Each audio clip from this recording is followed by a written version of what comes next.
Bueno, muy bien, buenos días. Vamos a continuar con la ayuda de Dios.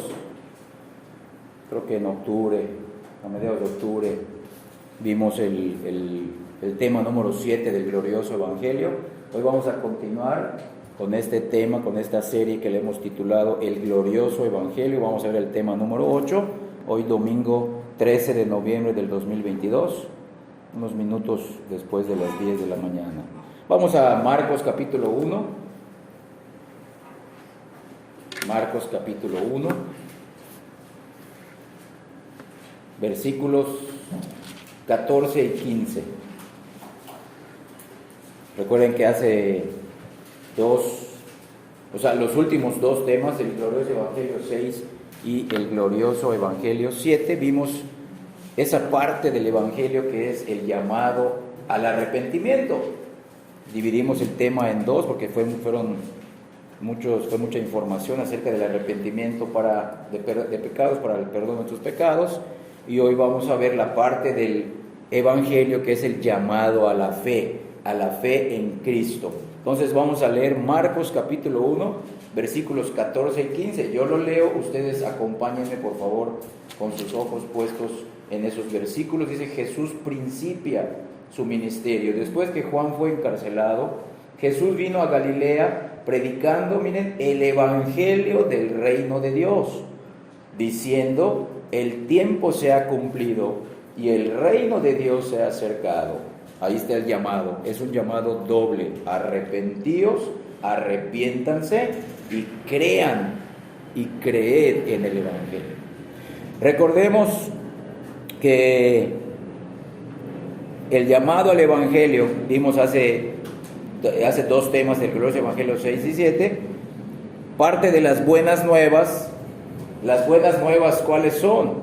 Cristo hablaba de su vida, Cristo hablaba de su muerte por los pecadores, y al conocer el propósito de su muerte y aún de su resurrección, eso nos debe de mover, dice Cristo, a arrepentirnos de todos nuestros pecados con un corazón sincero delante de Dios. Porque allí dice en el versículo 14, Cristo predicaba el evangelio del reino de Dios. O sea, Él no solamente llegaba y decía: bueno, ¿saben qué? Buenos días, arrepiéntanse y crean. Sí, pero ¿por qué? ¿Por qué tengo que arrepentirme y creer? Claro, Él enseñaba la pecaminosidad del hombre. Él enseñaba la santidad y la justicia de Dios el Padre. Como vamos a ver más adelante, al tener esos dos conocimientos de la justicia de Dios en comparación con nuestro pecado, no nos queda más que arrepentirnos y creer. Entonces, el día de hoy, con la ayuda de Dios, veremos que por medio de este glorioso evangelio del reino de Dios, también somos llamados a creer en la persona y en la obra de Jesucristo. Porque nosotros creemos que Cristo hizo lo que hizo por lo que Él es. Entonces se nos llama a creer no solo en la obra, sino en la persona de Cristo, quien murió bajo la justicia de Dios que todos los pecadores merecían, y que también resucitó al tercer día en el poder del Espíritu Santo. Es decir, el llamado a la fe o creer es, junto al arrepentimiento de pecados, un elemento esencial en la invitación sencilla del Evangelio. Por tal razón es necesario, y eso vamos a tratar de empezar a estudiar esta mañana, es necesario que tengamos una comprensión correcta de la naturaleza de la fe y tengamos una comprensión correcta de la manifestación de esa fe en la conversión genuina de todos los salvos. Y ya vamos a pasar a nuestros 4 puntos. Hoy vamos a dividir nuestro tema de un llamado a la fe en estos 4 puntos que ya están escritos en el pizarrón. Pasamos al primer punto.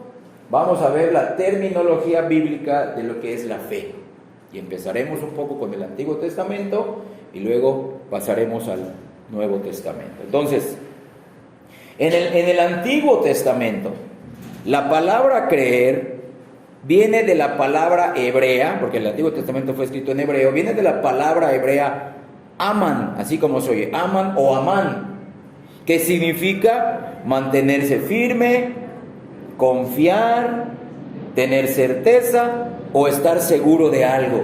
Eso significa esa palabra hebrea aman o amán. Mantenerse firme, confiar, tener certeza o estar seguro de algo. Si estás apuntándonos, vamos al versículo, solo lo voy a mencionar. En Génesis capítulo 15, versículo 6, repito, Génesis 15, 6, dice que Abraham creyó al Señor y esto le fue contado por justicia. Es decir, eso significa que Abraham se mantuvo firme y confió en lo que Dios le había prometido. Esta misma idea se refleja en la famosa declaración de Habacuc. No sé si ustedes recuerdan que ahí también tenemos una definición en el Antiguo Testamento de lo que es la fe. Esta famosa declaración de Habacuc es: el justo vivirá por su fe. Y si lo quieres apuntar, no vamos a ir, es Habacuc 2, versículo 4. Habacuc capítulo 2, versículo 4. Y aquí, en Habacuc 2:4, la palabra fe se traduce de la palabra hebrea emuma, emumah, que significa constancia o firmeza. O sea, dice, el justo vivirá por su firmeza y su constancia. ¿Pero en qué?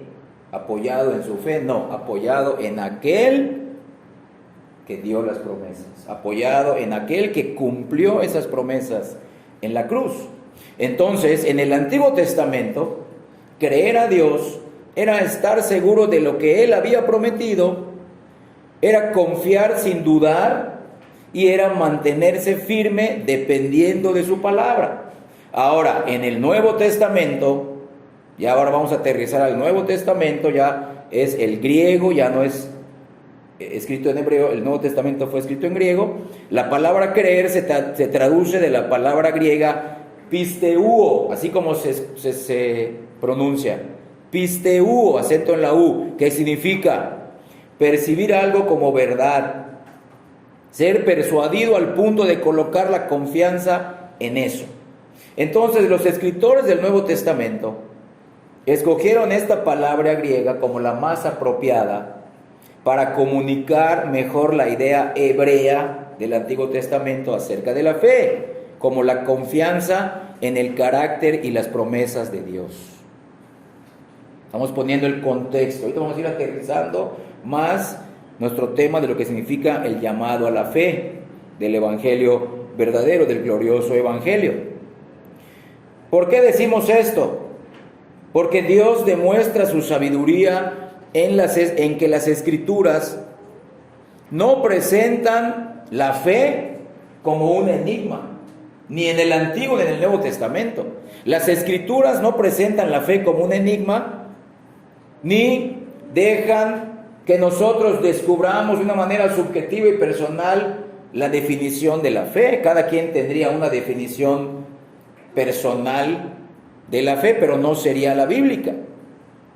Por lo contrario, en la Escritura Dios nos ha dado definiciones explícitas de la fe, junto con muchos ejemplos e ilustraciones para que nos quede claro su significado. Por ejemplo, una de las mejores definiciones acerca de la fe, tú y yo las conocemos, está escrita, ahora sí vamos a Hebreos capítulo 11 del Nuevo Testamento, versículo 1. El escritor de Hebreos redactó la más precisa de estas definiciones acerca de la fe. Y podemos leerla de esta manera. Ahora bien, le voy a empezar a leer Hebreos 11:1, parafraseando. Ahora bien, tener fe es estar seguro de lo que se espera. Véanlo. Tener fe es estar seguro de lo que se espera, es estar convencido de lo que no se ve. Es una manera de parafrasear. Porque no la fe actúa sola, la fe actúa como un don en el creyente para que él tenga la certeza, significa estar seguro de lo que se espera y esté convencido o tenga la convicción de lo que no se ve. Ahí tenemos la definición más precisa acerca de la fe. Ahora, muchos ateos y escépticos dicen, bueno, pero pues que la Biblia es un libro cualquiera, para ellos es un libro pues escrito por hombres. Nosotros, en cambio, como creyentes, suponemos que nuestra Biblia es la palabra de Dios. Pero escuchen bien estas preguntas. Nosotros, ¿cómo podemos saber? Véanlo, escuchen bien. ¿Cómo podemos saber que este libro que llamamos las Santas Escrituras o la Biblia es la revelación infalible, suficiente de Dios para la humanidad? ¿Y cómo podemos estar seguros de que sus promesas se aplican específicamente a nosotros? Y la respuesta a estas preguntas tiene dos aspectos. La gran diferencia entre tú y yo es que nosotros hemos recibido la obra del Espíritu Santo. Sin esa obra del Espíritu Santo, tú y yo también tuviésemos dudas acerca de la Biblia. No lo veríamos como la máxima autoridad en cuanto a Dios. Diríamos, bueno, sí es muy bueno, pero también este libro de esta religión o este otro libro de esta otra religión. Pero nosotros, repito, estas preguntas tienen dos respuestas, dos aspectos. Repito, por la obra del Espíritu Santo, ya que sin la obra de la regeneración en el ser humano, esta fe es imposible. Un ateo podría leer esta definición de la fe, un escéptico, un agnóstico podría leer esta definición de la fe y no tendría un efecto en él, en esas personas. En cambio, en nosotros tiene un efecto verdadero, salvífico, transformador por la obra del Espíritu Santo en nosotros. Sin esa obra, repito, la fe es imposible. Entonces, ¿cuál es la base de que nosotros tengamos fe en la Biblia y en el Evangelio? La única respuesta es la obra regeneradora e iluminadora del Espíritu Santo. Es decir, el cristiano cree que la Biblia es la palabra de Dios porque el Espíritu Santo se lo ha revelado.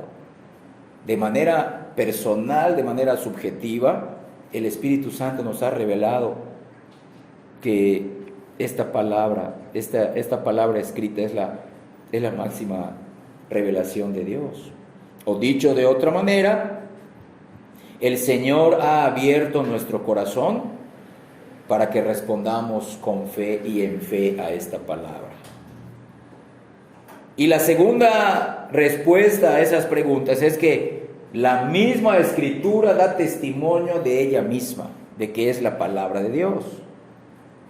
Vamos a dar unos ejemplos o unas frases que son contundentes. La belleza y la sabiduría de Dios son incomparables con respecto a otros libros religiosos. Su perfecta unidad, tanto en el Antiguo como en el Nuevo Testamento, no tiene paralelo con otros libros.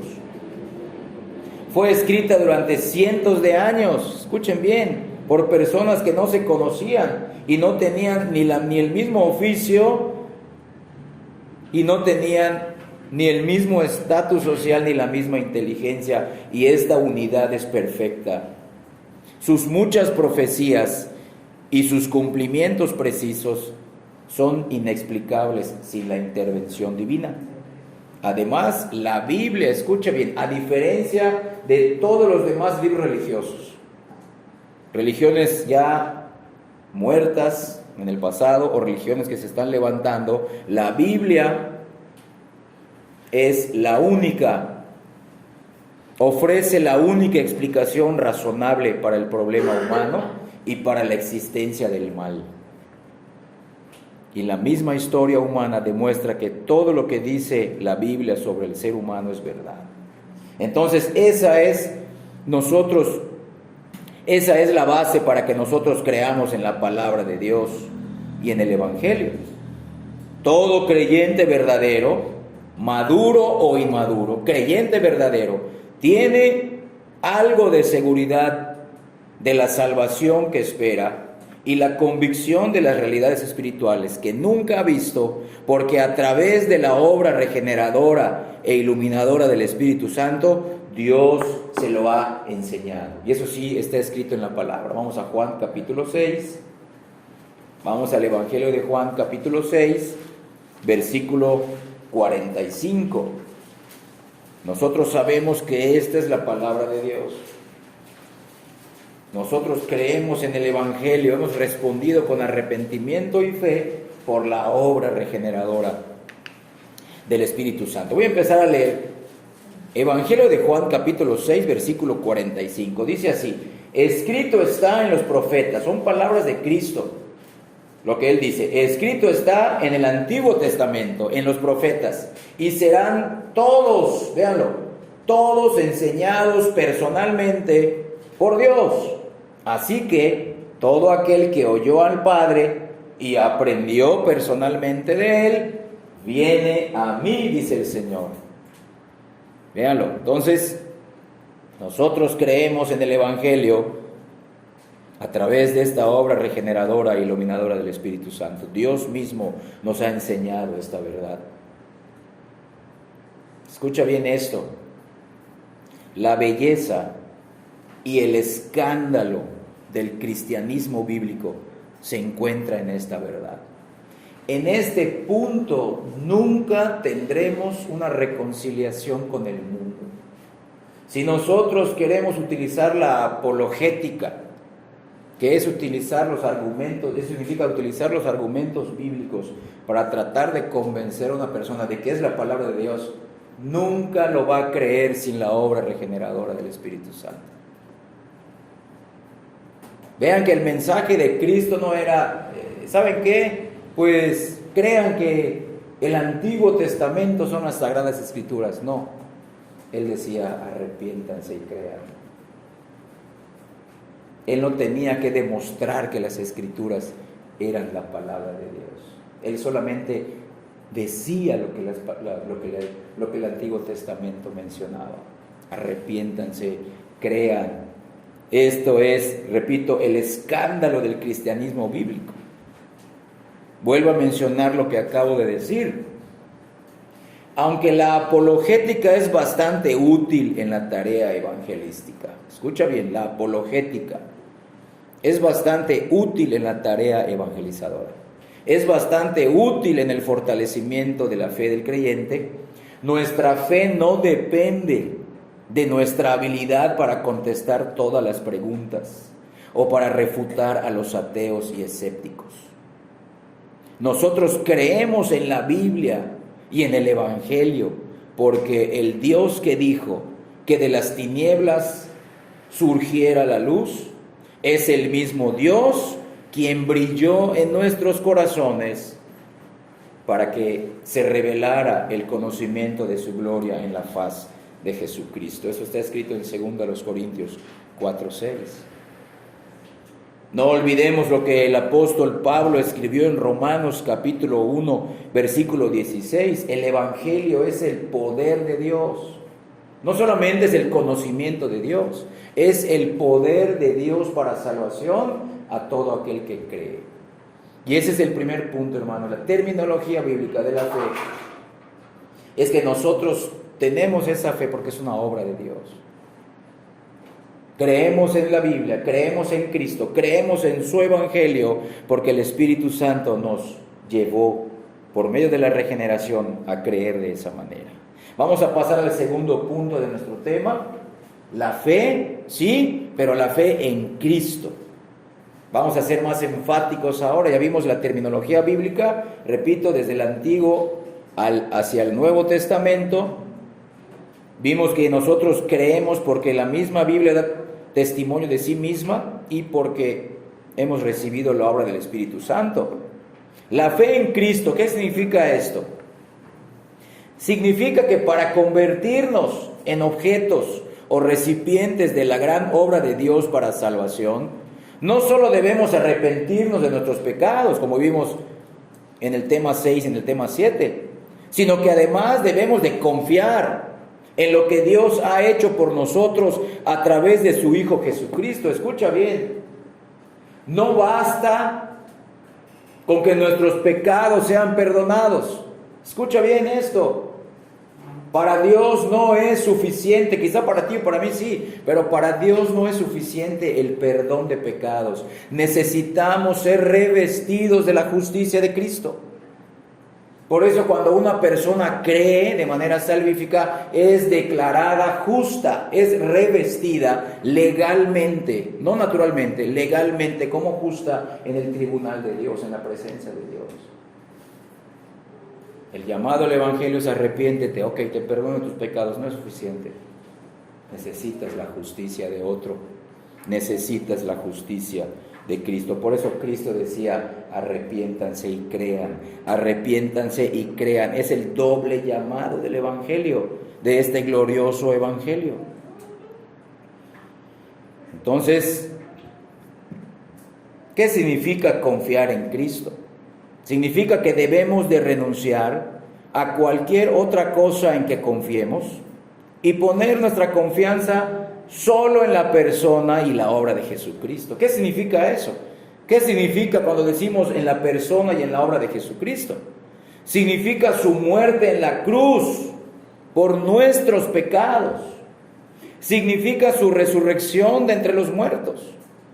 Y debemos de creer que Él lo hizo por nosotros, que ya hemos sido reconciliados con el Padre, a quienes se nos ha dado vida eterna. Eso significa cada vez que le mencionamos a las personas, es que tienes que creer en la persona y en la obra de Cristo. Sí, pero ¿qué significa?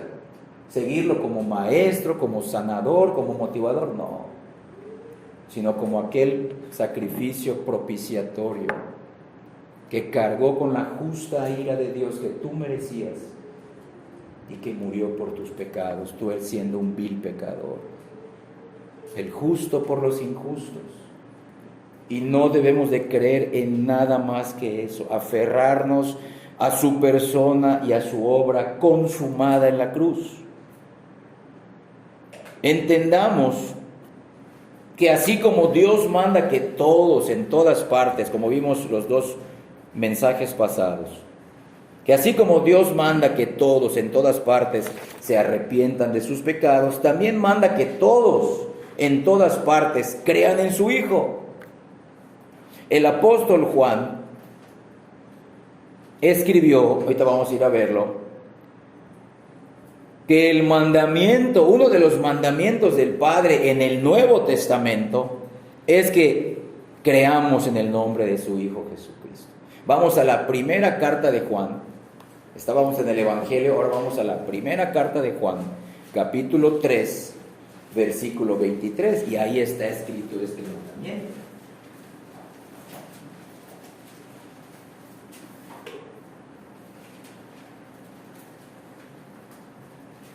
Voy a empezar a leer, síganme por favor con la vista.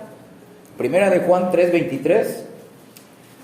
Y este es su mandamiento, véanlo, como que sea un mandamiento por encima de todos. Y este es su mandamiento, que creamos en el nombre de su Hijo Jesucristo. Hasta ahí.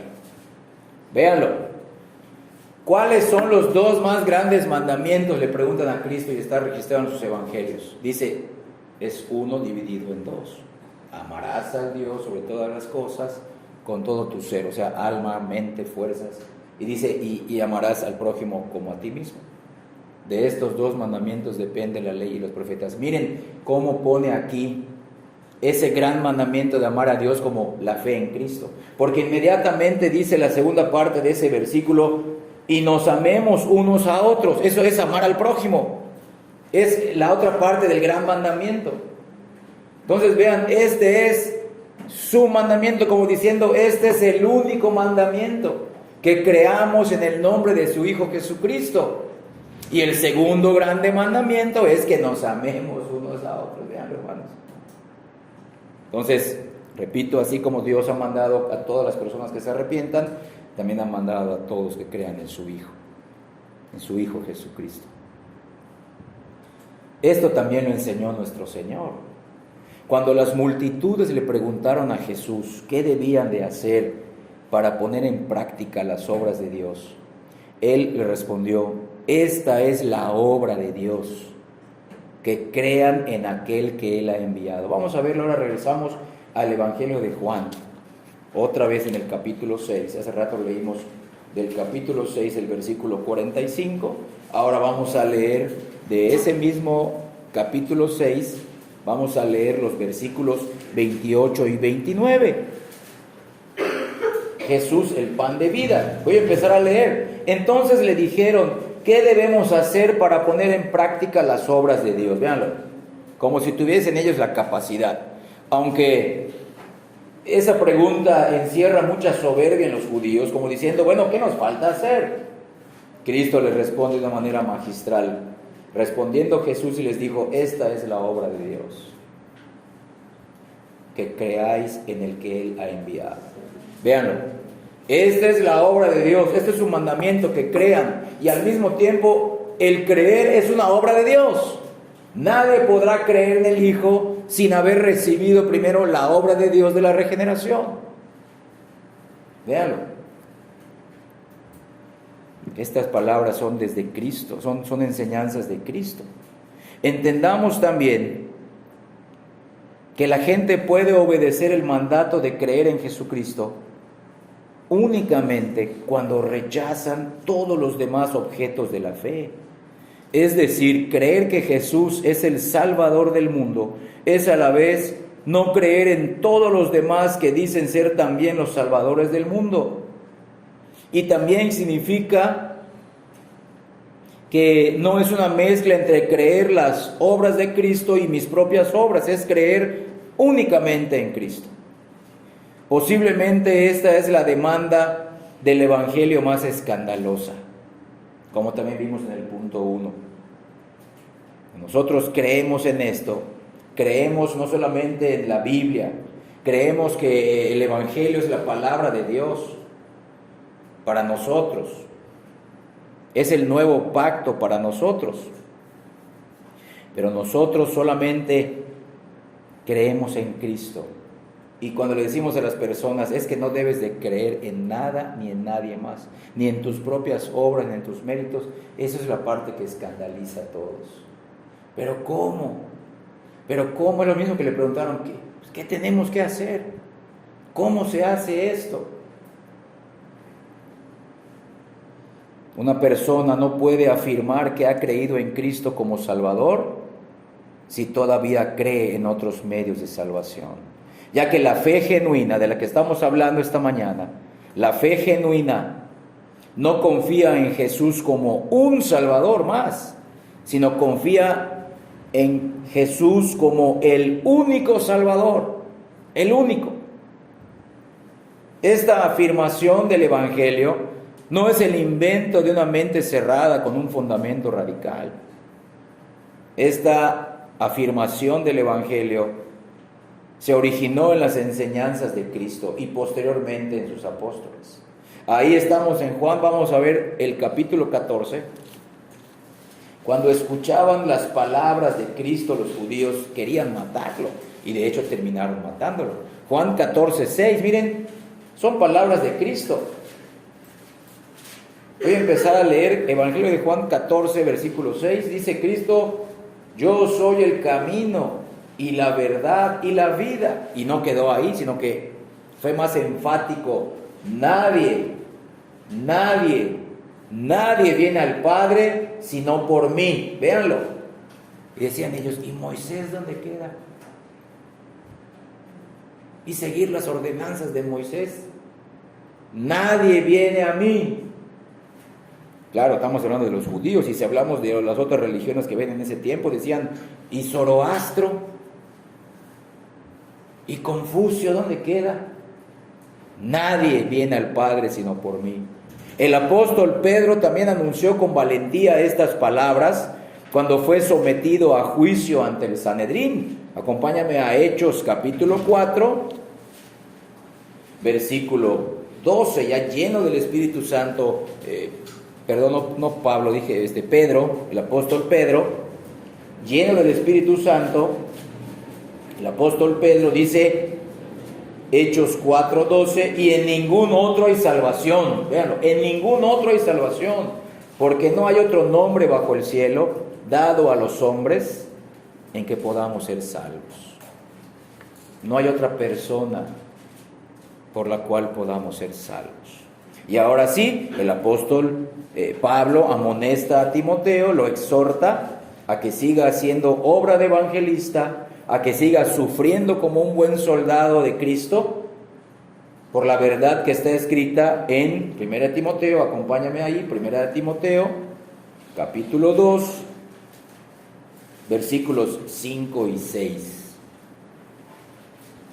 Primera carta de Pablo a Timoteo, capítulo 2, versículos 5 y 6, que dicen así: porque hay un solo Dios y un solo mediador entre Dios y los hombres, Jesucristo hombre, dice, el cual se dio a sí mismo en rescate por todos, el cual murió en la cruz bajo la ira de Dios, cargando la justicia de Dios en rescate por todos. Con base en estos versículos, no es injusto ni es exagerado señalar que cualquier persona, aun cualquier supuesto ministro del Evangelio, que considera la posibilidad de salvación por otro medio diferente de Jesucristo, ha negado la fe. Ha negado la fe que dice tener y está promoviendo una fe falsa, está promoviendo un evangelio falso y una conversión falsa. Todos los que creen en estas personas, en estas iglesias, en este falso evangelio, solamente están acarreando o atrayendo hacia sí mismos, hacia sí mismas, la terrible advertencia de juicio dada por Cristo, registrada en el Evangelio de Mateo. Vamos a verlo, vamos a ver esta advertencia, Mateo capítulo 10, versículo 33. Todas aquellas personas que enseñan una salvación fuera de Cristo, o una salvación, bueno, sí, en Cristo, pero Cristo y tu, como decían en la iglesia de Gálatas, sí, Cristo y tu circuncisión, como se malenseña en nuestro tiempo, sí, Cristo, pero tu bautismo, sí, pero Cristo y tus obras. No, miren, Cristo dice, Mateo 10:33, y a cualquiera que me niegue delante de los hombres, negar su evangelio verdadero, negar sus propias palabras, su enseñanza, cualquiera que me niegue delante de los hombres, yo también, personalmente, dice, le negaré delante de mi Padre que está en los cielos. ¿Cuándo? Pues cuando Él regrese, pero desde esta misma vida, ellos están viviendo fuera de la presencia de Dios. Cristo nunca los ha conocido. Se les aplica Mateo 7, del 21 al 23. Nunca os conocí, dice. Sí sabía quiénes eran, pero nunca los conocí de manera salvífica. Apártense de mí, obradores de maldad. Dios ha provisto solo un hilo rojo, un hilo escarlata, mediante el cual podemos de forma segura balancearnos hacia la eternidad. Cristo y su muerte sangrienta en la cruz del Calvario. Vale la pena repetir las palabras del apóstol Pedro que leímos en Hechos 4:12. En ningún otro hay salvación. Solo este evangelio glorioso tiene la aprobación divina. Yo te pregunto, ¿nosotros tenemos esta fe en Cristo? Esta fe que vemos desde el Antiguo Testamento, se comprueba en el Nuevo Testamento, ¿la tenemos? ¿La hemos recibido como una obra sobrenatural y soberana de Dios? Vamos a pasar a nuestro tercer punto, la fe para la gloria de Dios, no para la gloria del hombre. El apóstol Pablo hace una profunda observación en cuanto al resultado o en cuanto al fruto o la consecuencia de la fe genuina, escrita, acompáñame a Romanos capítulo 4, versículo 20. Romanos 4, 20. Porque vemos que todos nosotros somos hijos de Dios por la misma fe que Abraham recibió. Somos descendientes verdaderos o espirituales del patriarca Abraham. Miren Romanos 4:20. Hablando de Abraham, tampoco dudó por incredulidad de la promesa de Dios. ¿Cuál promesa? De que iba a tener un hijo, de que a pesar de que ya era grande, ya no era, pues él no era fértil, y menos Sara, que fue estéril, pero él dice, no dudó por incredulidad de la promesa de Dios, sino que se fortaleció por medio de la fe, dando gloria a Dios. Ahí está, la fe para la gloria de Dios. Está claro que la fe de Abraham no solo glorificó a Dios a través de la adoración que va junto con la fe, sino además que la misma fe trajo gloria a Dios. Y la clave para entender esta verdad también está escrita un poco más adelante del capítulo donde habla qué es la fe y luego nos pone ejemplos de la fe. Lo acabamos de leer. Vamos otra vez a Hebreos capítulo 11. Vamos a leer ahora el versículo 6. Hace rato leímos la definición en el versículo 1. Hebreos 11, 6. Miren. Pero sin fe es imposible agradar, es imposible glorificar a Dios, porque es necesario que el que se acerca a Dios crea que le hay, o sea, crea que Dios existe y que es galardonador de los que le buscan.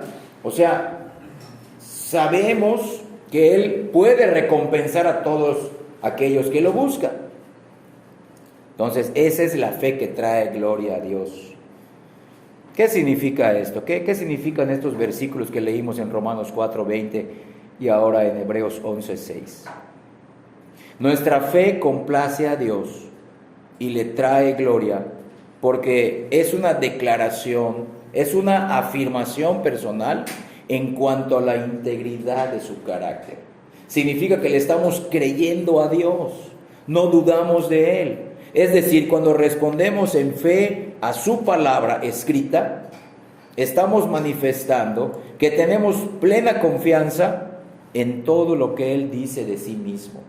Creemos en sus atributos, creemos en el testimonio de su Hijo, creemos en la obra que ha hecho dentro de nosotros y sigue perfeccionando en nosotros. Creer en Él, entonces, es dar testimonio tanto a los hombres y a los ángeles de que Él es un Dios fiel, Él es un Dios justo, que su obra es perfecta y todos sus caminos son justos.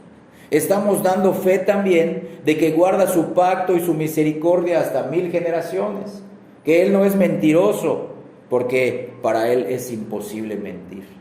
Eso significa tener fe. Creer en Cristo es darle gloria a Dios, es creer en la mayor revelación de Dios dada para el ser humano. Eso significa tener fe verdadera, la fe salvífica, porque tú y yo, ahora ya siendo salvos, sabemos que la incredulidad es una afrenta directa al carácter de Dios. Imagínate que a ti te digan, sí está bien lo que me dices, pero no te creo. Imagínate cómo te sientes. Sí parece verdad en lo que me dices, pero la verdad no te creo. Entonces la duda, la incredulidad es lo mismo. Es decirle a Dios, bueno Señor, sí estoy leyendo esto, pero... Es decirle a Dios, sí, pero no tienes razón. Es que no tiene que ser así. Es que puede ser de otra manera. Vean, hermanos, por eso nuestra lucha es una lucha de fe. Tener una fe que no dude, una fe que no tenga ya nada relacionado con la incredulidad. Y esa es la lucha diaria para nosotros. Ir perfeccionándonos en la fe. Entonces, repito, la incredulidad pone en duda la obra de Dios que ha hecho en el pasado y cuestiona su integridad en el presente. La duda es la que hace y la incredulidad es la que hace preguntar a muchos, ¿Él realmente existe? ¿Es realmente el que recompensa a los que le buscan? ¿Realmente es así? ¿Solamente es por la fe? ¿Realmente ha hecho tal promesa? Y vean, estas preguntas que las personas hacen llevan a poner a Dios en un banco del juicio. Llevan a poner a Dios en juicio al someterlo a Él y a su palabra a criterios humanos. Esa es la peor clase de incredulidad, la peor clase de duda. No creer en Dios es cuestionar todo lo que Él es.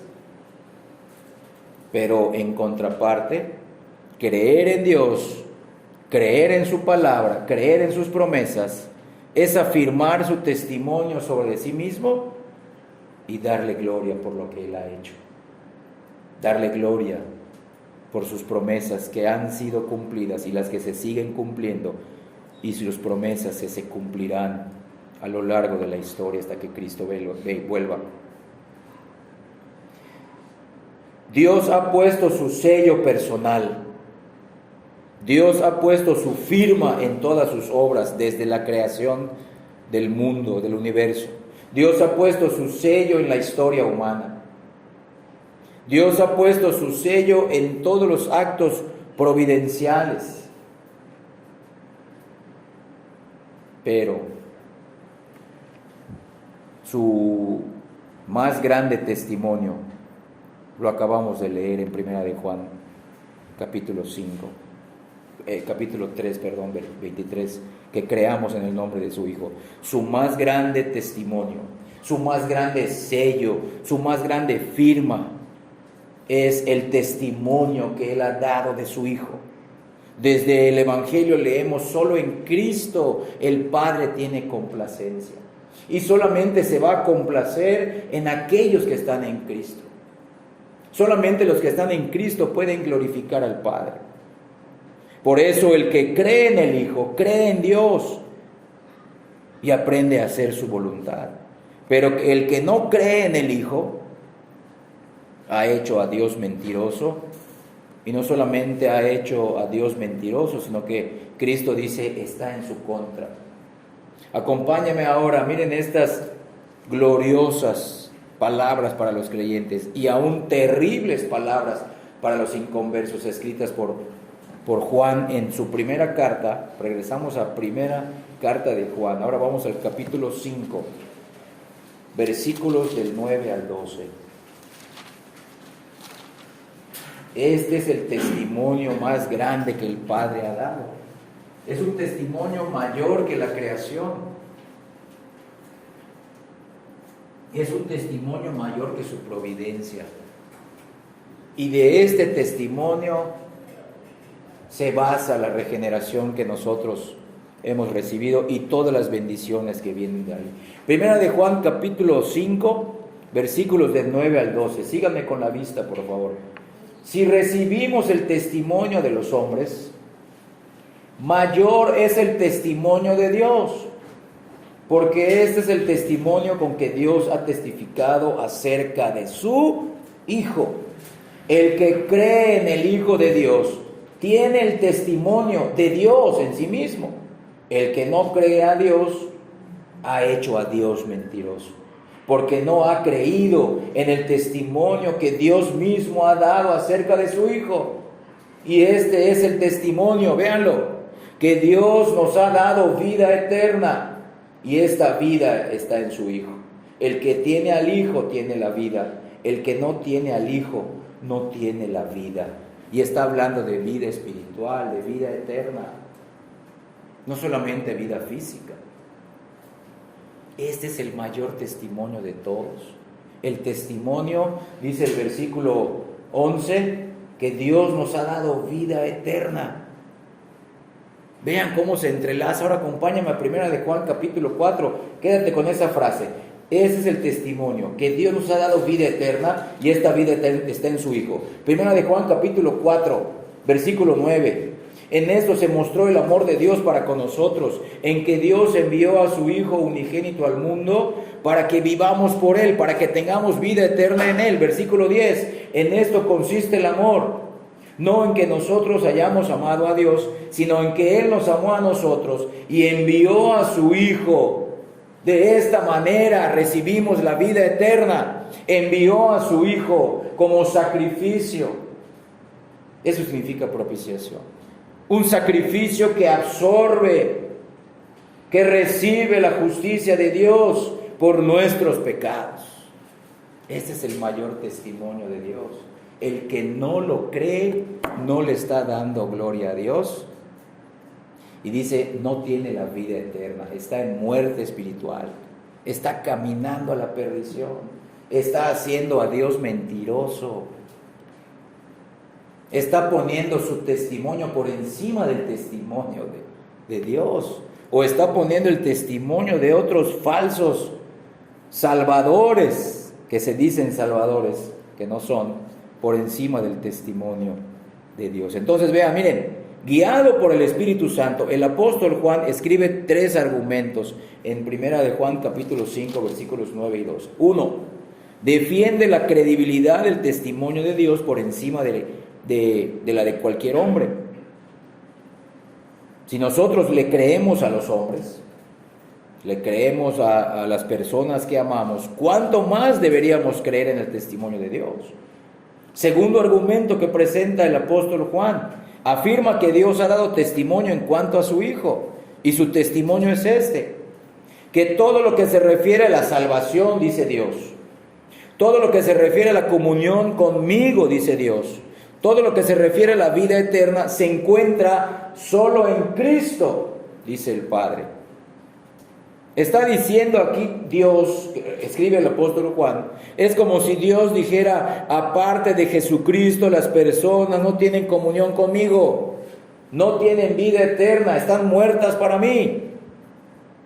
Y número 3, el apóstol Juan, lo más terrible, concluye que alguien que no acepta por completo al Hijo no tiene esperanza de vida eterna.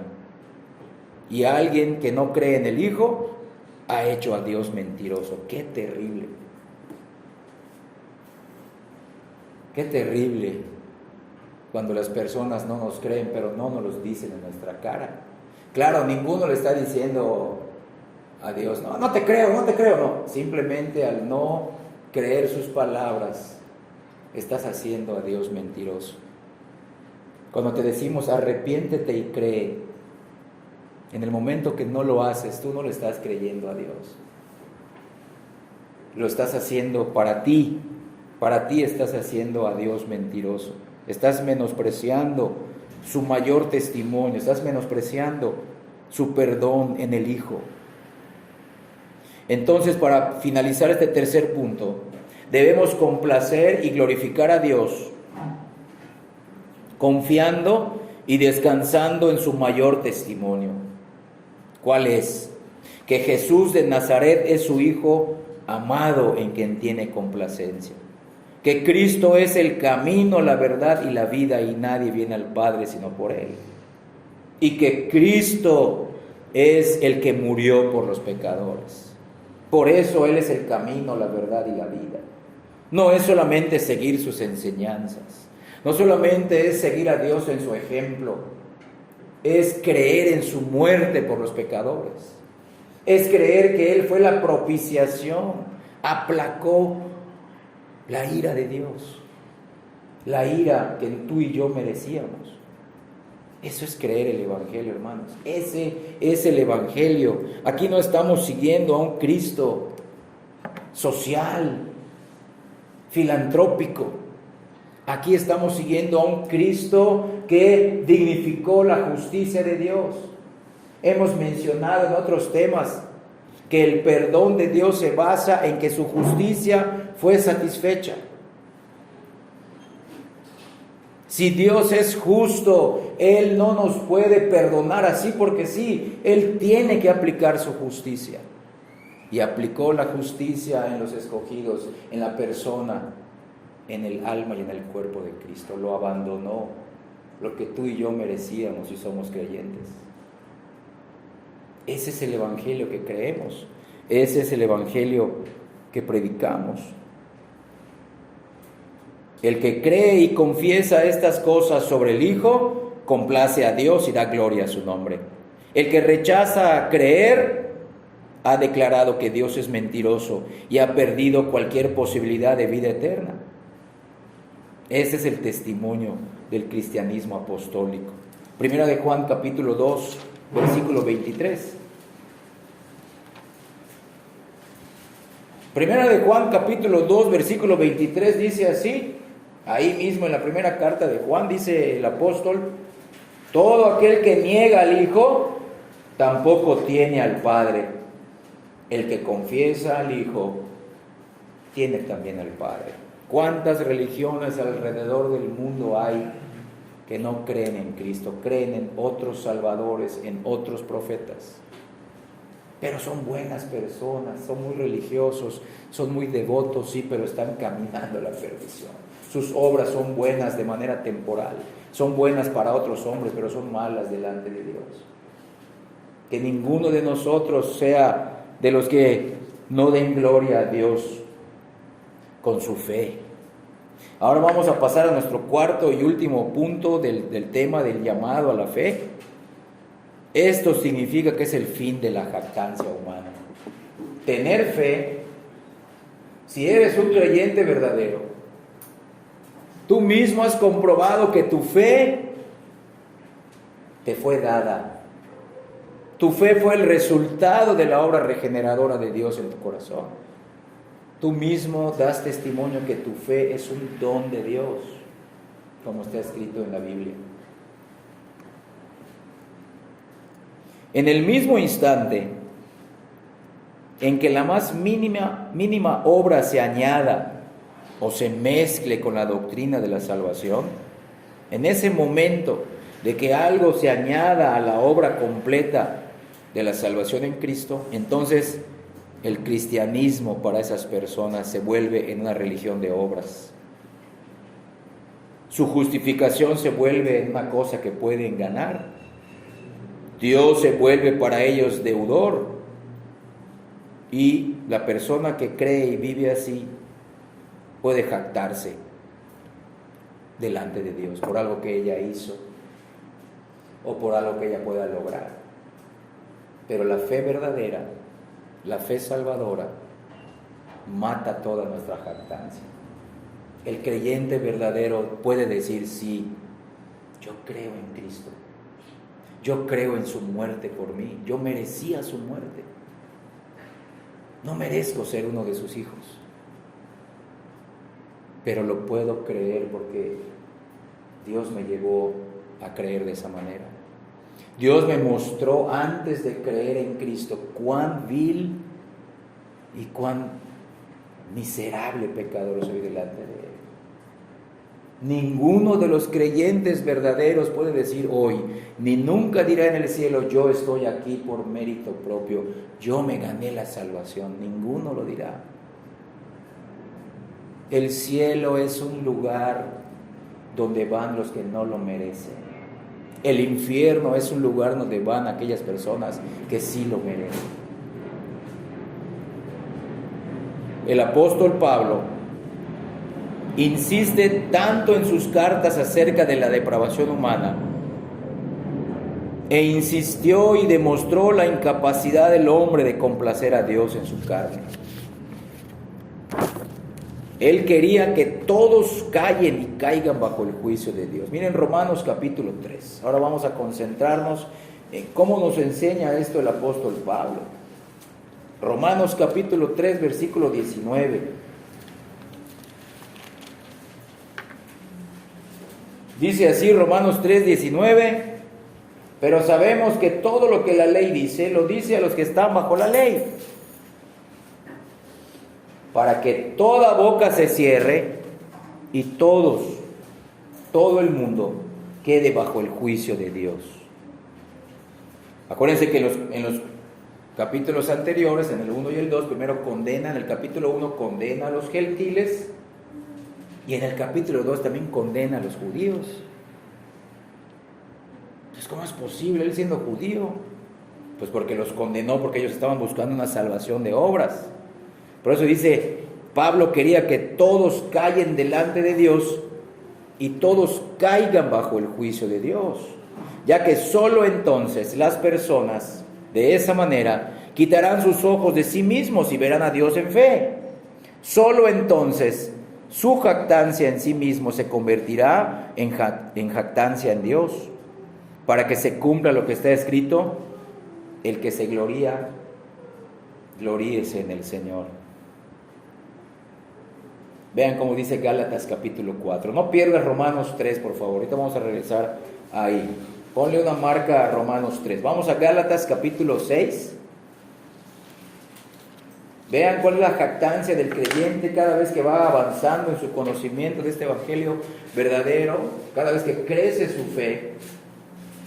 Se une a esta misma exclamación de júbilo y de regocijo del apóstol Pablo. Gálatas 6, 14.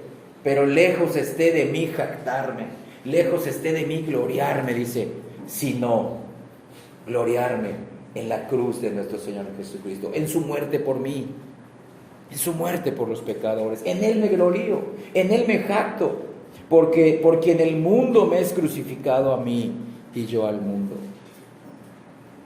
Primero los Corintios capítulo 1, versículo 31. Sin perder Romanos 3, ya podemos dejar Gálatas. Primero los Corintios capítulo 1, versículo 31. Para que como está escrito, el que se gloría, el que se jacta, gloríese en el Señor, en su muerte, en su resurrección, en su vida, en su persona. Entonces vean, hermanos, solamente así, al entender la palabra, callemos ante ella, nos sintamos bajo el juicio de Dios, solamente las personas de esa manera podrán gloriarse en Cristo. Regresemos a Romanos 3. En Romanos capítulo 3, el apóstol Pablo escribe estas verdades con precisión. Escucha bien. En las primeras 2/3 partes de este capítulo, Pablo demuestra que todas las personas, gentiles y judíos, son pecadoras y están condenadas delante de un Dios justo y de su ley. Eso está en Romanos 3, del 1 al 20. Pablo está demostrando, repito, que todas las personas son pecadoras y todas están condenadas delante de un Dios justo y delante de su ley. Luego dirige la atención a la obra de Cristo en el Calvario y nos presenta las verdades más majestuosas registradas en la Escritura. ¿Cuáles son estas? Están en los versículos del 21 al 26. Escucha bien qué nos está diciendo Pablo ahí. Describe a Cristo como la gran propiciación que llevó los pecados de su pueblo, murió por los pecadores, sufrió la ira de Dios en lugar de ellos. Y escucha bien, esa muerte vindicó la justicia de Dios. ¿Por qué? Porque la muerte de Cristo hizo posible que un Dios justo, un Dios que sigue y siguió siendo justo, pueda ahora justificar a las personas perversas sin traicionar su propia justicia. Ese es el Evangelio, hermanos. Eso dicen los versículos del 21 al 26. Para que Él sea el justo, para que Él siga siendo justo. La cruz de Cristo magnifica la justicia de Dios. Dios no nos dejó sin su justicia. Nos ama porque su justicia fue satisfecha en la muerte de Cristo. Lo mencionamos en el tema 1 del glorioso Evangelio. ¿Qué harías tú si después de la reunión vas a tu casa y ahí hay un asesino y mató a un ser querido tuyo? Y lo logras atrapar con los vecinos y lo llevan a la policía y luego lo meten a juicio y el juez le dice: mira, yo soy un juez lleno de amor, yo soy un juez lleno de misericordia, de bondad, te perdono, vete. ¿Qué dirías tú? Es injusto. No es justo, pues eso significa la muerte de Cristo. ¿Cómo Dios puede perdonarnos sin dejar de ser justo? Aplicó su justicia que tú y yo merecíamos en la persona de Cristo. Ahí Él recibió la justicia que tú y yo merecíamos.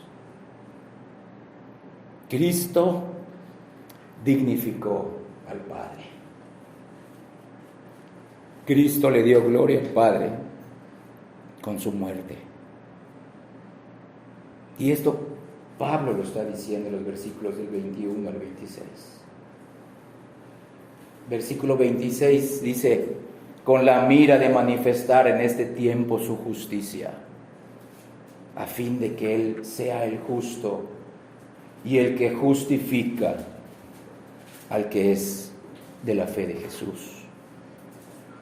Por último, Pablo concluye con estas preguntas, versículos 27 y 28.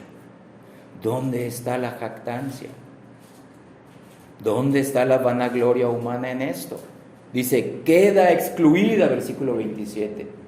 ¿Por cuál ley? ¿Por la de las obras? No, sino por la ley de la fe. Por lo tanto, llegamos a la conclusión, dice en el versículo 28, de que el hombre es justificado delante de Dios por medio de creer en la persona de Cristo, aparte de las obras de la ley. Las obras de la ley, Cristo las cumplió en nuestro lugar. Obedeció la ley en nuestro lugar y sufrió el castigo de la ley que Adán quebrantó en nuestro lugar. Cristo lo hizo todo. Esa es la gloria del Evangelio. La frase que dice en el versículo 27, la jactancia queda excluida, puede traducirse así: a la jactancia se le ha cerrado la puerta, quedó afuera, fue puesta afuera. Aquí Pablo usa esta frase, queda excluida, para comunicar que a la jactancia en las obras, como un medio de salvación, se le ha cerrado la puerta de manera definitiva por la obra de Cristo en la cruz, cuando dijo, consumado es. No hay que añadir nada. Es como si Pablo dijera, por la ley de las obras, ni se te ocurra pensarlo, dice Pablo, mucho menos argumentar sobre el asunto, ya que las obras han sido excluidas una vez y para siempre, como un medio para tener una correcta relación con Dios. Es importante notar, como dijimos hace rato y leímos en Gálatas capítulo 6 y 1 Corintios 1:31, que no toda jactancia está excluida en el creyente, sino la que está excluida es la que tiene que ver con su mérito humano. Aunque no hay lugar para jactarnos por nuestras obras, ni tú y yo podemos jactarnos en nuestra fe, porque no la fe nos salva. La fe es el medio para confiar en aquel que nos salva, quien es Cristo. Aunque no tenemos justificación para jactarnos ni en nuestras obras, ni en nuestra fe, ni en nuestro arrepentimiento, sí hay un fundamento bíblico para jactarnos solamente en Dios y en su gracia, solamente en Dios y en su gracia. Cuando se nos pregunte por la razón de la esperanza que hay en nosotros, debemos de responder desde el fondo de nuestro corazón, todo es por gracia. Yo he sido salvo por la gracia de Dios. Yo entiendo este evangelio, creo en la palabra. No estuve en el momento de la crucifixión, pero lo creo por la fe. Todo es por gracia. Acompáñame a Efesios capítulo 2, versículos 8 y 9.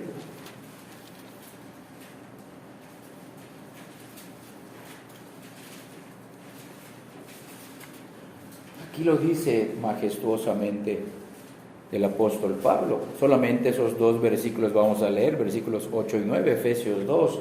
Porque por gracia divina, por la gracia de Dios, son salvos. Véanlo, esa es la causa. Y dice, el medio es la fe. Sí, tu fe, porque no Dios creyó por ti, tú creíste. El medio es la fe, pero la causa es la gracia, porque la gracia no es de ustedes, dice. No surgió, no brotó naturalmente de ustedes, es un don de Dios. No por obras, para que nadie se jacte. delante de Dios, ni delante de los hombres. ¿Quién de nosotros puede decir, yo soy salvo porque me lo gané? Ninguno de nosotros. El que lo diga y el que escuches así en otras iglesias no es un salvo verdadero. Hazle un favor, predícale el evangelio para que se arrepienta y crea. Aquel que mezcla la gracia de Dios, no niega la gracia, pero pone sus obras o su esfuerzo, no es creyente verdadero. Dice ahí, la fe no es de nosotros, es un don de Dios. Y no tenemos fe en nuestra fe, tenemos fe en Cristo, en su persona y en su obra. Yo no confío en mis lágrimas, ni en mi arrepentimiento, ni en mi fe, que siempre flaquea. Yo confío en Cristo, en su obra hecha, la ira que recibió por mí, el castigo que Él recibió en mi lugar. Esa sí es una obra completa. Todo es por gracia. Ya que por naturaleza los seres humanos estamos llenos de vanidad, estamos llenos de presunción y de jactancia. Nos jactamos de nuestra sabiduría, nos jactamos de nuestra fuerza, nos jactamos de nuestro estatus, pero se nos olvida que dependemos del aire que respiramos. Se nos olvida que nuestra vida es como una neblina, que nuestra sabiduría en muchos aspectos es insensatez y que nuestra justicia para Dios es como trapos de inmundicia. Pero ¿en qué debemos de jactarnos? En lo que se jactó también el profeta Jeremías. Acompáñame ahora al Antiguo Testamento a leer al profeta Jeremías en el capítulo 9, versículos 23 y 24. Miren, dice el título de ese párrafo, el conocimiento de Dios es la gloria del hombre.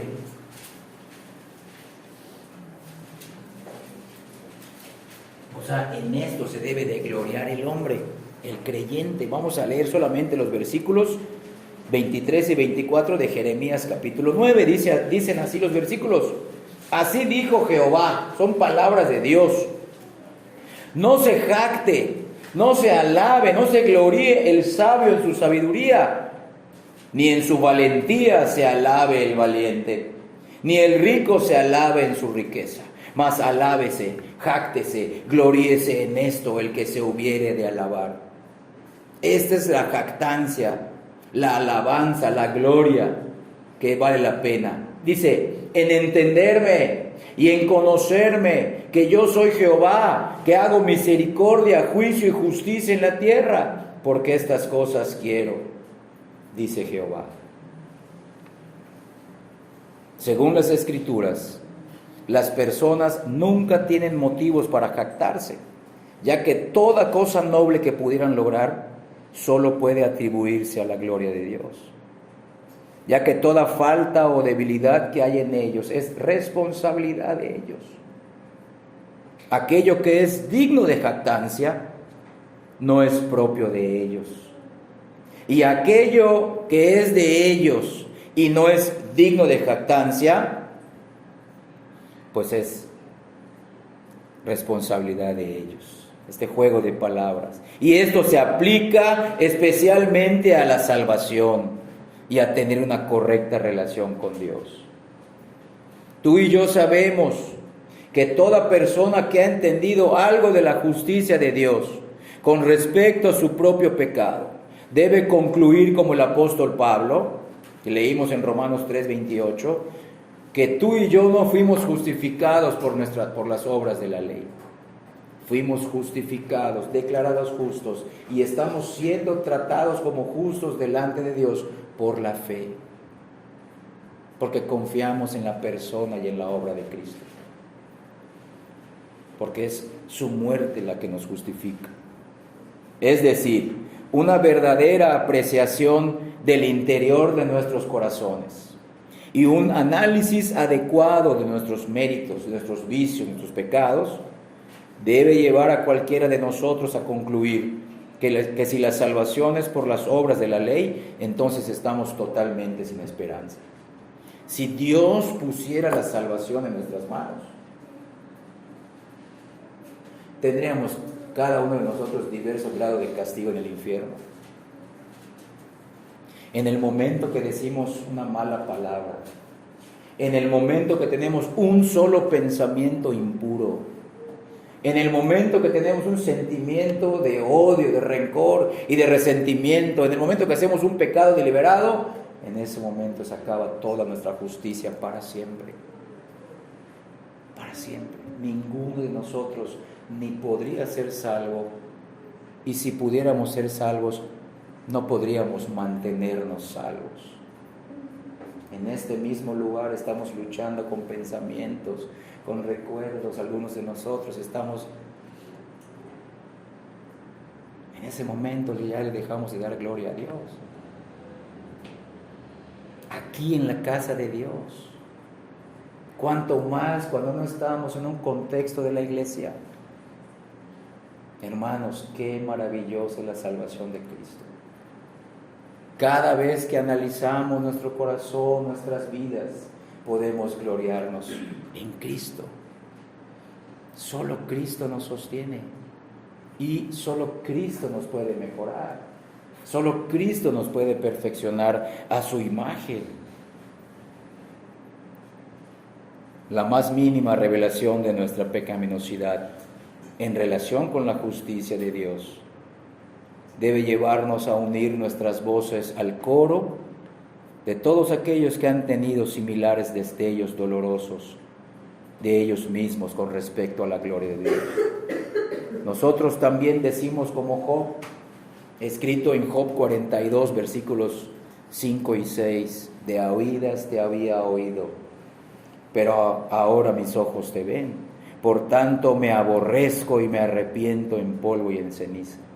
Nosotros también decimos como Isaías, escrito en Isaías 6:5, ay de mí que soy muerto, porque siendo hombre inmundo de labios y habitando en medio del pueblo que tiene labios inmundos, han visto mis ojos al Rey Jehová de los ejércitos.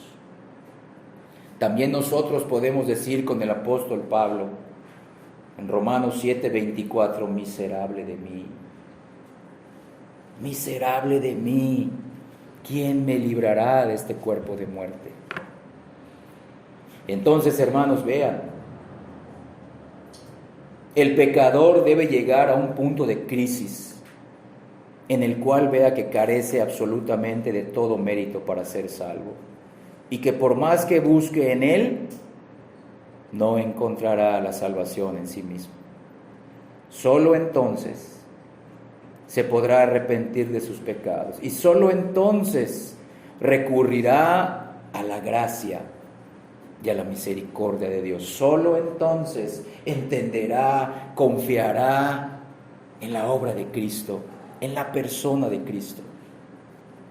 En otras palabras, tú y yo debemos de unirnos a los publicanos y a los pecadores y a las rameras si esperamos ser salvos, como Cristo dijo. Los publicanos y las rameras, dijo Cristo, van delante de vosotros al reino. Ellos sí saben, conocen su condición y ellos pueden venir a mí, dice Cristo, no aquellos que se creen justos, nobles y buenos en sí mismos. Porque todos los que dependen de las obras de la ley están bajo maldición. Pero dichosos son aquellos a quienes Dios atribuye justicia por la fe aparte de las obras. Un verdadero conocimiento de Dios, un verdadero conocimiento de nosotros mismos, es esencial en la conversión del pecador. Pero no queda ahí, ahí empieza la vida cristiana. Asimismo, es esencial seguir creciendo en nuestro conocimiento de Dios. Es esencial seguir creciendo en el conocimiento de nosotros mismos para nuestra santificación progresiva. Y este es uno de los principales propósitos y resultados de la obra de Dios en la santificación en nuestras vidas si somos creyentes. Escucha bien esto. En el momento que una persona cree en Cristo, en ese momento Dios empieza de manera salvífica a mandar la jactancia a nosotros para ser salvos. Pero ahí empieza la vida de santificación. Todo lo que nosotros vivimos, uno de los principales propósitos y resultados de la obra de Dios es que durante el curso de nuestras vidas, Él está orquestando todas las cosas que nos suceden para destruir la justicia que aún queda en nosotros mismos, para destruir la seguridad de nosotros mismos, de modo que sigamos confiando únicamente en la virtud y en la persona de Cristo y su obra perfecta en el Calvario. La misma fe que quita la jactancia para la salvación es la misma fe que va destruyendo nuestra jactancia durante la santificación. Y ese es el proceso más doloroso. Si hubo dolor, hubo quebrantamiento, hubieron lágrimas, cuando Dios nos empezó a mostrar nuestro corazón, al punto de que nos arrepentimos genuinamente y empezamos a ver con la fe a Cristo, también habrán lágrimas, sufrimientos, cuando Dios nos siga quitando la jactancia. Tú no puedes sostenerte en la vida cristiana. Yo voy a quitar de ti tu falsa seguridad, nos dice Dios. Yo voy a quitar de ti tu falsa jactancia, que así como la tuviste para salvarte, todavía la tienes para santificarte. Tenemos que darle gloria a Dios para nuestra salvación y tenemos que seguir dándole gloria a Dios para nuestra santificación. ¿Quién de nosotros puede decir, yo sí sabría o yo sí podría mantenerme en santificación? Por nuestras fuerzas nadie. Si Dios nos permite hacerlo, es por su gracia. Él lo hace para su gloria y para nuestro bien. Nuestra lucha diaria contra nuestro pecado, contra el diablo, contra el mundo, nuestra lucha para llevar fruto para Dios, depende de este intercambio. ¿Cuál intercambio? Que Dios está quitando la seguridad de nosotros mismos para que pongamos solamente nuestra seguridad en Dios. Estamos en Jeremías capítulo 9. Vamos a Jeremías capítulo 17. Versículos del 5 al 8. Vamos a nuestro último pasaje de la enseñanza de hoy. Jeremías 17, versículos del 5 al 8. Así ha dicho Jehová: maldito el varón que confía en el hombre. Véanlo, desde el Antiguo Testamento está esto. Maldito, anatema, el varón que confía en el hombre y además pone carne por su brazo, o sea, pone la confianza en la carne como su fortaleza, y su corazón se aparta de Jehová. Vean el resultado, versículo 6: será como la retama en el desierto, y no verá cuando viene el bien, sino que morará en sequedales en el desierto, en tierra despoblada y deshabitada. No dará fruto, tendrá tragedias, enfermedades, nada le va bien, tiene ansiedades, preocupaciones. Ahora versículo 7: bendito el varón, bendita la mujer que confía en Jehová y cuya confianza, cuya fe es Jehová. Vean el resultado: porque será como el árbol plantado junto a las aguas, como dice el Salmo 1, que junto a la corriente echará sus raíces y no verá cuando viene el calor, sino que su hoja estará verde y en el año de sequía no se fatigará, ni dejará de dar fruto. Vean, hermanos, ese es el gran intercambio para nosotros.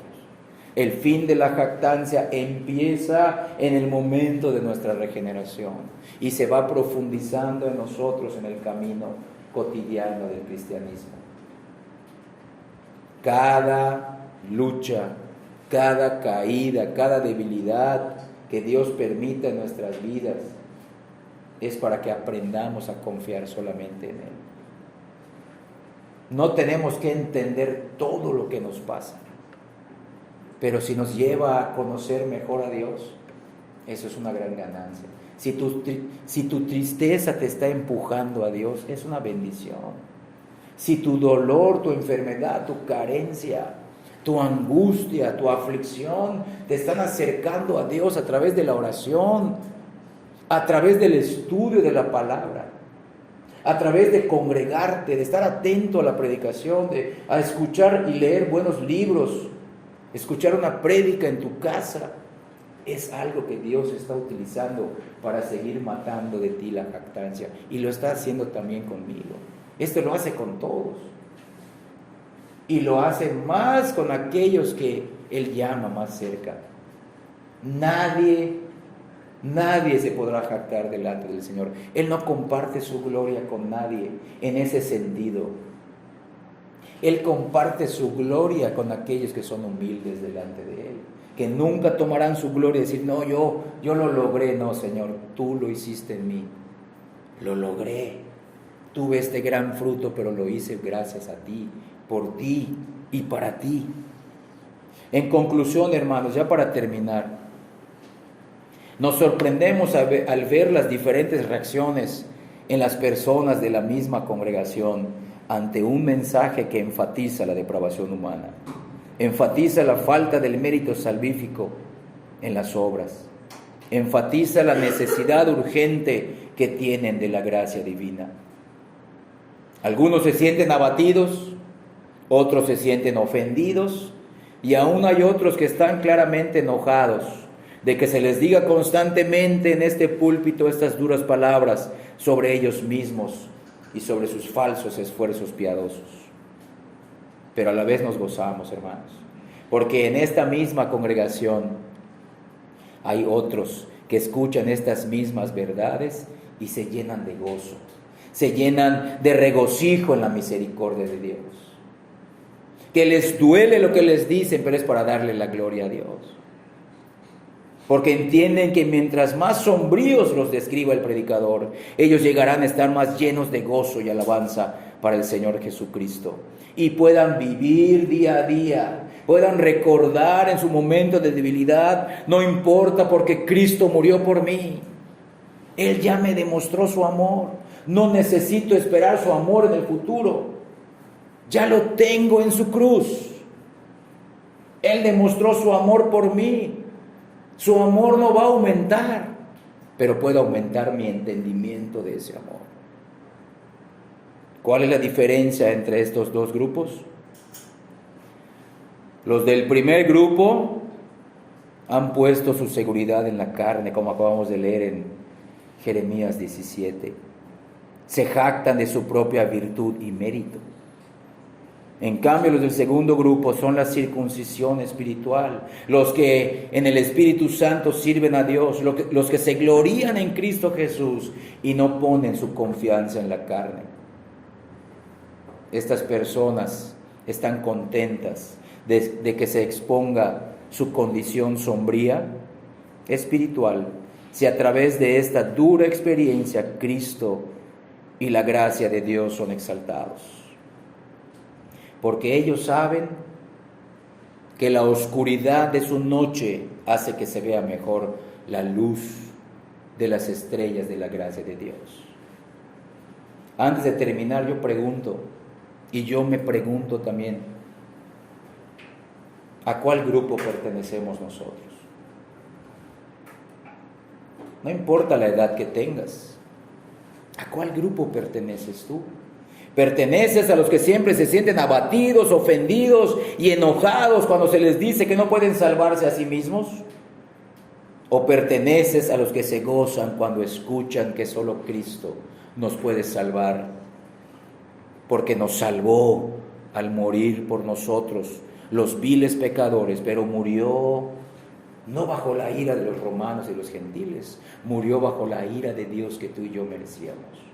¿En qué grupo estamos, hermanos? ¿En qué grupo estamos?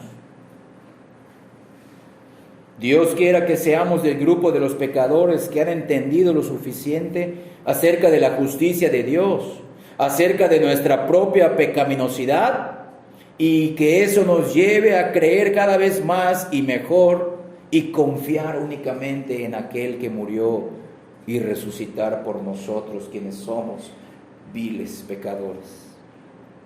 Que en el transcurso de estos años de ser salvos nos vemos más viles pecadores que cuando nos vimos, cuando fuimos regenerados, en el momento que Dios nos salvó.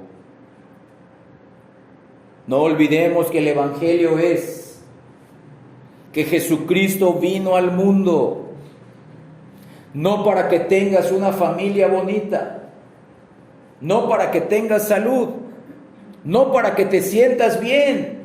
Jesucristo vino al mundo para satisfacer toda justicia divina en su cruz. Ese es el mayor gozo. Esa debe de ser nuestra mayor alegría.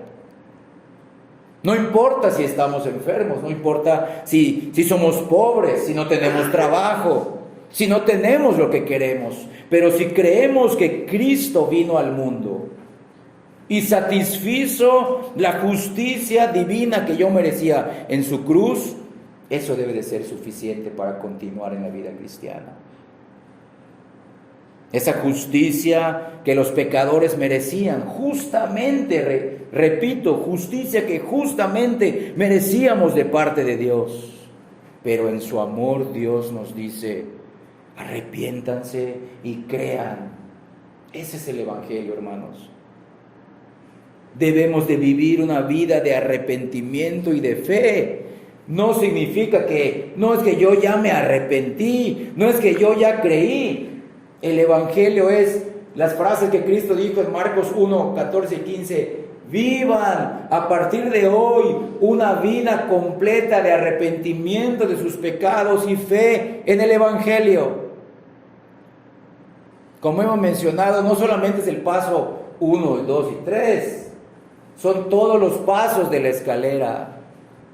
Nadie puede avanzar en su santificación si no continúa ejerciendo el arrepentimiento y la fe en Cristo. Fuera de Cristo ninguna persona tiene salvación verdadera delante de Dios. Se puede engañar a sí misma diciendo soy salvo, pero si está fuera de Cristo, delante de Dios, como leímos, es un maldito de Dios. Si hoy tú ves tu pecado, arrepiéntete de ellos y ve con fe, acude al Señor Jesucristo, confía en su muerte por ti, confía en su obra por ti, acude a Él. Si no tienes a Cristo, escucha bien, si no tienes a Cristo podrás tener otras cosas, pero realmente no tienes nada. Eres de esas personas que quizá externamente están felices, pero están caminando al infierno. Cristo es más que una carrera. Cristo es más que un trabajo. Cristo es más que una pareja, aún una pareja bíblica. Cristo es más que una familia bonita. Cristo es más que el éxito que pudiéramos tener en este mundo. Si no tenemos a Cristo, no tenemos a nadie, no tenemos nada. El llamado es, cree en Cristo, arrepiéntete. Él ya lo hizo todo, demostró su amor en la cruz por viles pecadores. Que Dios permita que esta fe, que Dios permita que el arrepentimiento la reciban aquellos, aún jóvenes, aún niños, adultos, que la reciban aquellos que no la han recibido. Y que Dios permita que aquellos que ya nos ha otorgado esta fe y este arrepentimiento crezca para su gloria. Crezca, pero que no alimente nuestra jactancia. Crezca nuestra fe en Cristo y nos ayude y nos motive a predicarles a otros. Empezando por nuestros seres queridos, los que tienen hijos, que les prediquen a sus hijos, los que su esposo o esposa es inconversa, les prediquen primeramente a ellos. Y que Dios nos otorgue vivir esta vida para su gloria. Vamos a ponernos de pie y vamos a darle lugar al hermano Renan para que nos despida.